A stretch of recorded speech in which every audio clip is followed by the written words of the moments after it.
Tegari Asialatino or primary or secondary or mamaitat, you don't but the elite groups have blocked this effort of free education.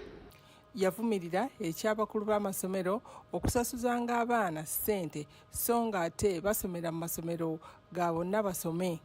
Yagamba nti kino kikyamu era abakikola bajja kukwatibwako. The school managers who are not supervised properly by their leaders introduce charges in schools. And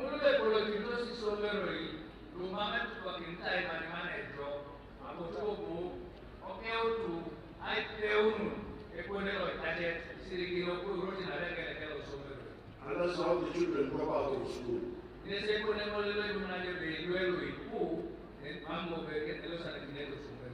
And some of those who drop out are girls.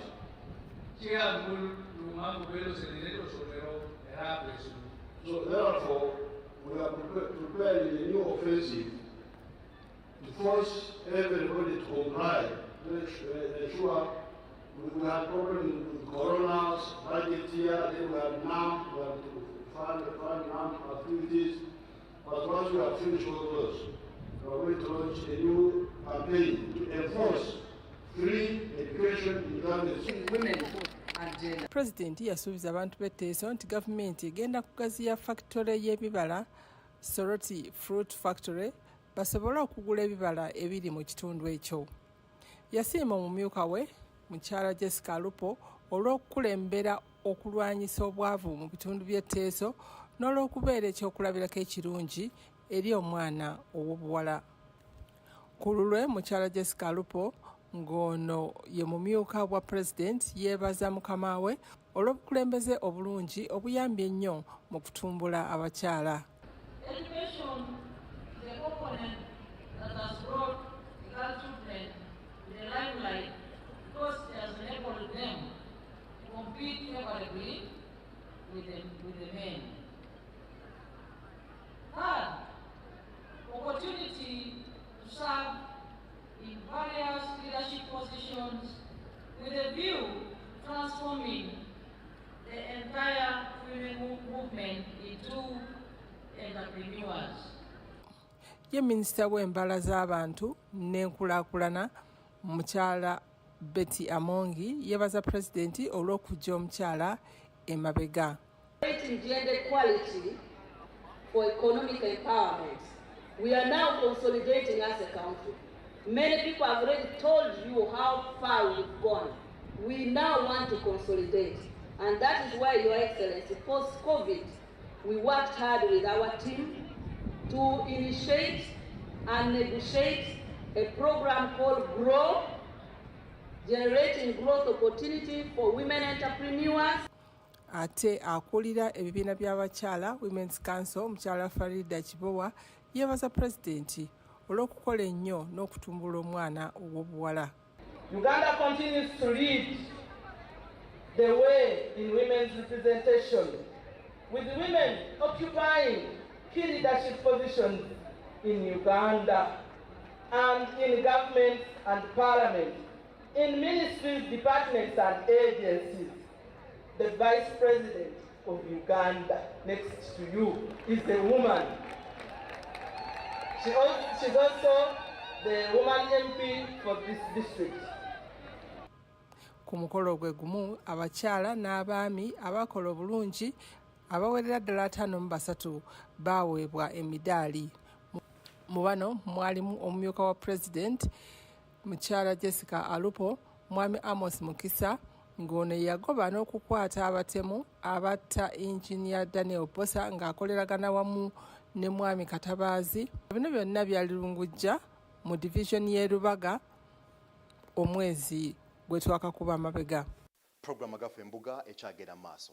President Yoweri Kaguta Museveni nga tanagenda Katakwi yasooka kusisinkana abakyala aba NRM Women's League wamu n'aba Women's Council okubaganya ku nsonga ezitali zimu wabula n'abakuutira okulaba nga tebasoosowaza ebyenfuna okusinga ebyobufuzi. President yabakuutira okwettanira enkola eyayiikanya naddala abo abalina ettaka ettono osobola okubaako ekitono ky'oteekawo wabula ng'ofa nnyo ku nsonga y'ekibalo okubeezaawo amaka ago. Emboozi ngireese. I really want, the other day I gave a speech on Lonyo, Pidan,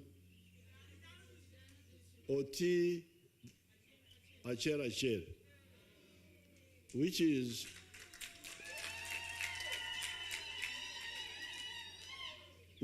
homestead incomes. I want to really challenge all of you to fully understand and work for our concept, because we started this in the 1960s when there were these our other political parties. There was DP, there was UPC, there was Kawaka Yeka, but all of them had a problem of elitism. Byali bibina bya abasoma, the parties of the educated. We were, of course, educated also, but we had a difference. We were of the view that we should change everybody. In your language of today, I hear you talking of leaving nobody behind. There is that slogan, which we should leave nobody behind. But we started that as a student movement in the 1960s. When we tell you about the parish development model, we want the whole parish to change, the whole parish. So the message should be every homestead to join the money economy with the Ichibaro. And for the people with the small acre, with the small land, we told you about the 4 acres model. 4 acres model. Have one acre for coffee, have 1 acre for fruits, have 1 acre for pasture, dairy, have 1 acre for food for the home. And in the backyard, you can do the pigs if you want. If you are not a Muslim, you can do poultry. You can do fish farming. This is for the small scale. Intensive agriculture, using a small piece of land to get good money. Apart from agriculture, commercial agriculture with the Kibaro, there is the Emyoga, the skills of the hand. This is before you talk about the big factories which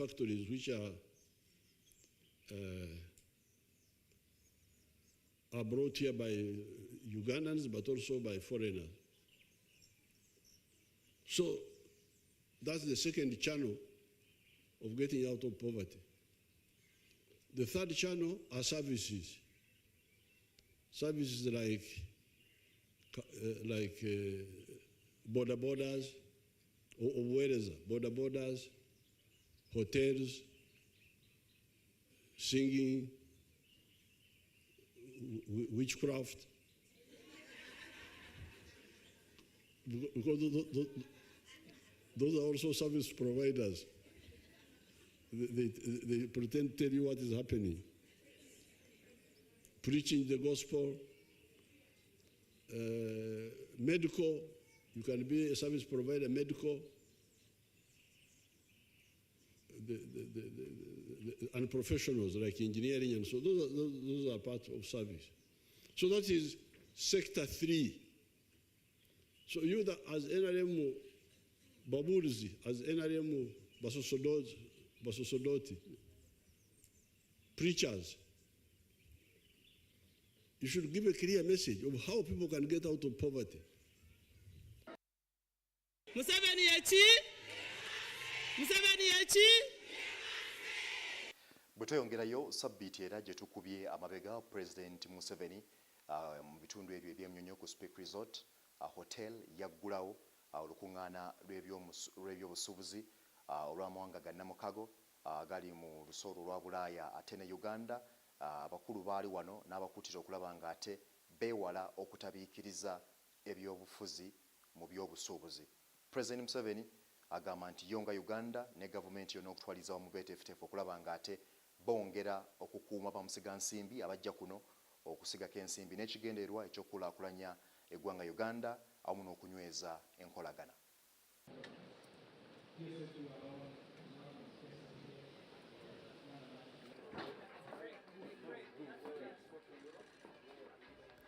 Mu wiiki gye twakakuba amabega, Uganda yatuuza olukuŋŋaana olwokusatu olw'ebyobusuubuzi wakati wa Bulaaya ne Uganda oba luyite Uganda European Union Business Forum 2024 ku Speak Resort e Munyonyo.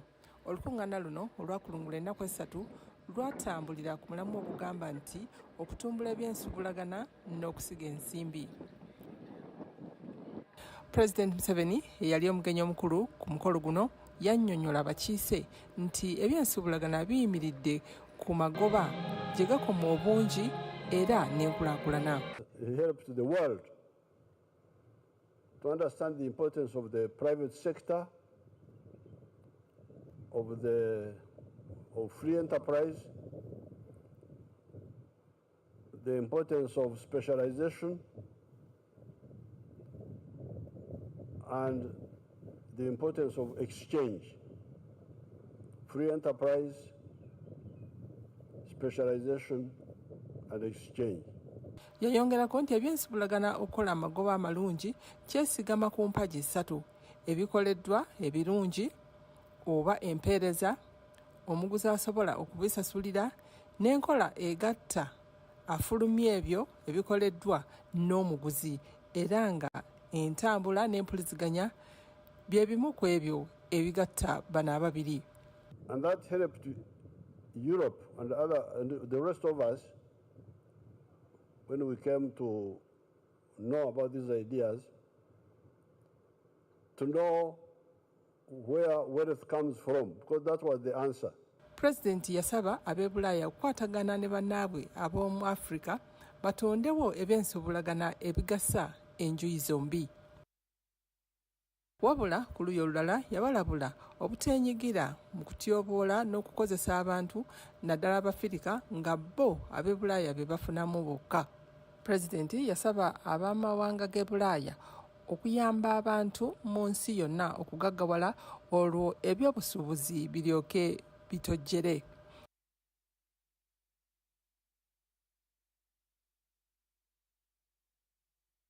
Baza okubanga tukyatambula ffenna TV y'eggwanga kw'okyali program Agafa Embuga. Kakati sabbiiti ewedde President Yoweri Kaguta Museveni makago wa President Entebbe yasisinkana ambassador w'eggwanga erya Japan His Excellency Fukuzawa Hidemoto. Omukulu ono ateekateeka okuwummula emirimu gye egy'okubeera ate ambassador w'eggwanga erya Japan wano mu ggwanga Uganda, wabula nga tannasiibula yasooka sinkana President Museveni n'amwebaza olw'emirimu emirungi gy'abadde akola wano mu ggwanga Uganda, wabula ate n'amusaba n'agamba nti wadde ng'egigyo giyinza okuba nga giggwako essaawa yonna emirimu, kikulu nnyo essira bw'oba ozzeeyo weebaze abakulu mu ggwanga erya Japan olw'okubeerawo nga abanywanyi bwe kituuka ku mbeera y'ebyobusuubuzi n'enkolagana ebaddewo. President Museveni n'amutegeeza nti kakati enkolagana eno nkulu nnyo kubanga bingi ebikyalina okukolebwa, wabula ekikulu kya byonna mwongere okuleeta abantu abajja kuno okusiga mu ggwanga Uganda awo essira we lyali.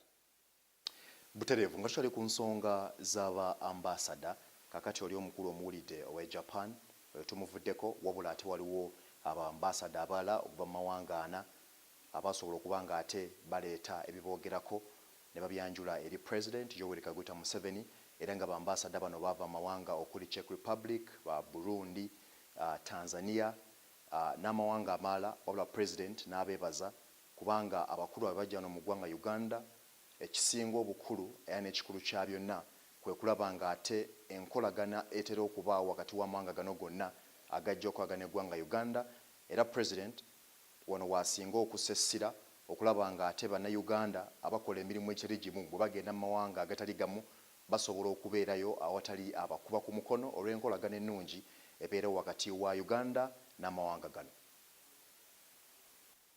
Kakati ekifaananyi kyolaba kino omukulu ono Abdul Katabazi muvuzi wa boda boda sabiiti ewedde yaweebwa omudaali ogwa Nalubaale ng'akabonero ak'okumusiima olw'obuvumu bwe yayolesa bwe yali agoba abatemu abagambibwa okuba nti be baatemula eyali Lwomwa w'ekika ky'Endiga omukulu Inginiya Bossa, era President Museveni yamusiima olw'obuvumu obwo n'agamba nti bannayuganda basaana okulabira ku mukulu ono.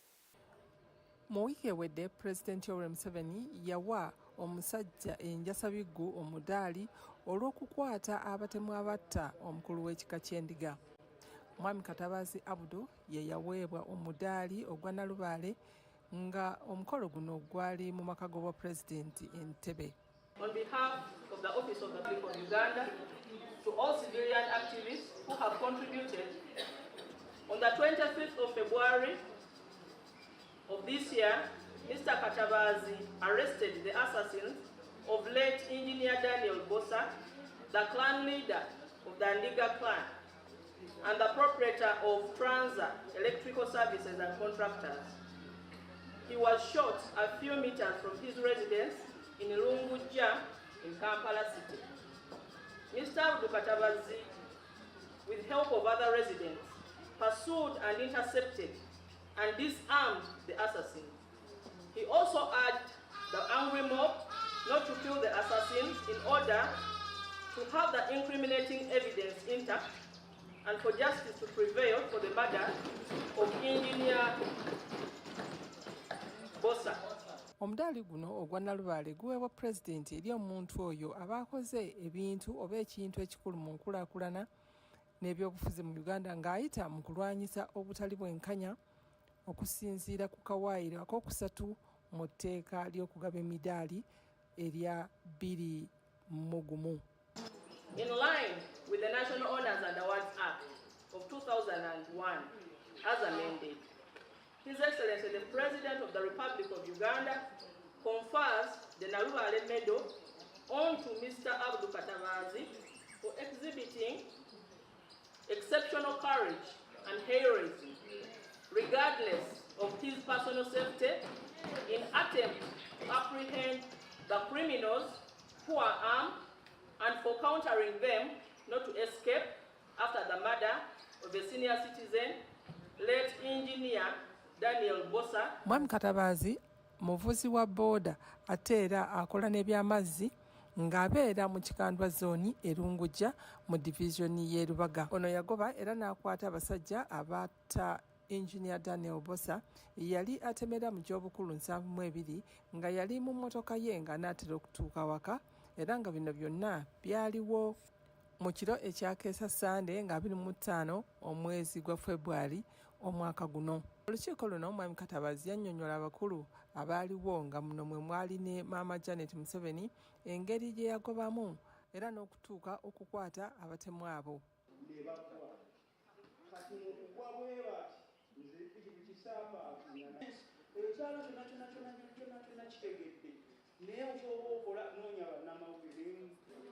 Okoze ekyobuzira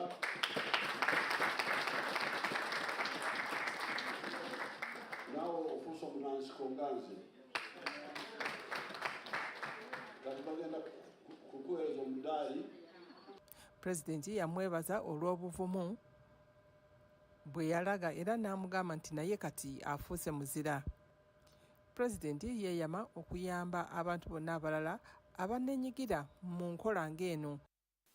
Njagala okwebaza okubanga atambudde ffenna program Agafa Embuga bwetyo bwetambudde TV y'eggwanga kw'obadde kkiriza nkusiiwulire wano olwakadde ttiimu bwe tukoze mbeebaza. Nze Jethro Kasaigi akuume.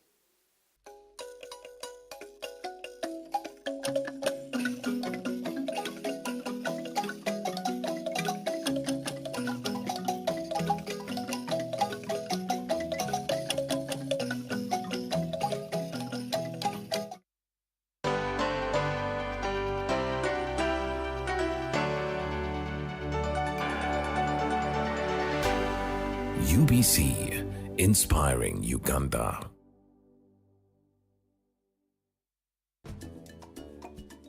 Hello everyone. Today we're going to discuss a critical topic that could potentially save lives: the top 10 signs of a heart attack. It's crucial to be aware of these warning signals and act promptly.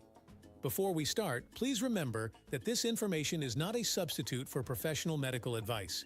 If you suspect a heart attack, seek emergency medical attention immediately. Number 1. Chest pain or discomfort. The most common symptom of a heart attack is chest pain or discomfort. It may feel like squeezing, fullness, pressure, or pain in the center of the chest. This sensation can last for more than a few minutes or may come and go. Number 2. Shortness of breath. Shortness of breath is another significant sign. If you're having difficulty breathing or experiencing sudden and unexplained shortness of breath, it could be a warning signal. Number 3. Upper body discomfort. Pain or discomfort in the arms, neck, jaw, back, or stomach can also be indicative of a heart attack. Pay attention to any unusual discomfort in these areas. Number 4. Nausea or vomiting. Some people may experience nausea or vomiting during a heart attack. If you're feeling sick to your stomach without an apparent cause, consider it a potential warning sign. Number 5. Cold sweats. Sudden cold sweats, clammy skin, or a feeling of lightheadedness can be signs that your heart is under stress. Don't ignore these symptoms. They may indicate a heart attack is underway. Number 6. Fatigue. Unexplained and extreme fatigue, especially if it's not related to physical exertion, can be a subtle but important sign of a heart attack. Listen to your body and take it seriously. Number 7. Dizziness or fainting. If you experience dizziness or faint, it could be due to insufficient blood flow to the brain, a potential consequence of a heart attack. Seek medical attention if this occurs. Number 8. Irregular heartbeat. Irregular heartbeats or palpitations can be another warning sign. If you notice your heart racing or beating irregularly, it's important to get it checked out. Number 9. Indigestion-like symptoms. Sometimes symptoms such as indigestion, heartburn, or stomach discomfort can be misleading and be signs of a heart attack. Be aware of the context and any additional symptoms. Number 10. Anxiety or a feeling of impending doom. Intense anxiety or a sense of impending doom without an obvious cause can also be a warning sign of a heart attack. Trust your instincts and seek help if you feel something is wrong. Remember, time is of the essence during a heart attack. If you or someone around you experiences these symptoms, call emergency services immediately. Early intervention can make a significant difference. Stay informed, stay safe, and take care of your heart. This program is produced by Sani Production, powered by UBC TV, inspiring Uganda. Thanks for watching, and we'll see you in the next video.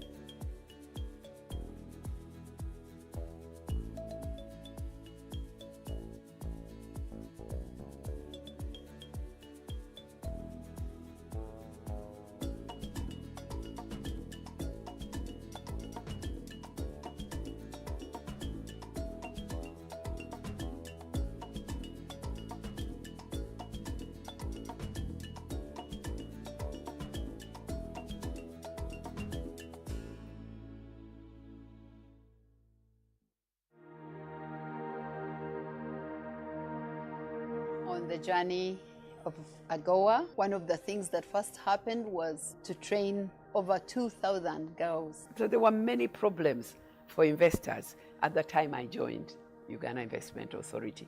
And our role was to identify them, go to government and say, you've got to change this. In 1986, we had about 2,000 kilometers of what you would have called paved road, but in very sorry state. I want to thank UBC that enables us to get these very important messages. Showcasing where we were and how far we have come. The Kalanga Infrastructure Services Limited, we signed an implementation agreement where we are running 2 ferries, we're generating and distributing power to the entire Bugala Island, supplying clean piped water even Enterprise Uganda. We started with 5 people. Today we're all over the country. When you are approached by UBC, every week, please make time and offer us the benefit of knowing where you came from, what you are doing, where you are headed to, so that we can all appreciate that things can be done. UBC is the national public broadcaster. We educate, inform, entertain, and inspire our audiences. You can watch us on free-to-air channel 001, DSTV channel 282, GoTV channel 371, Star Times channel 201, Zuko TV channel 20, and Azam TV channel 350. UBC, inspiring Uganda.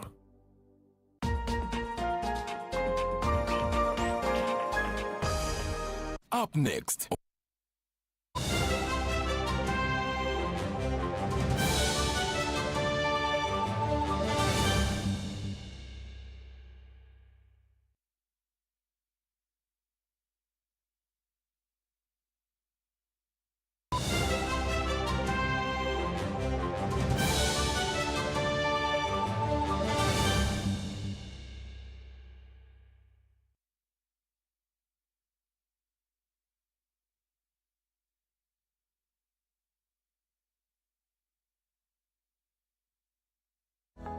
Gavumenti ya Uganda wamu n'ekitongole kyayo ekivunaanyizibwa ku bibalo ki Uganda Bureau of Statistics UBOS bategeeza abantu bonna abakwatibwako okuli abakulira abakozi ba gavumenti ku district, bameeya, ababaka ba pulezidenti, bakkalaani, bakkansala, bassentebe b'ebyalo, abatuuze n'abasuubuzi bonna okukwatagana n'abakozi ba UBOS abatandise dda okweteekerateekera omulimu gw'okubala abantu n'ebyabwe.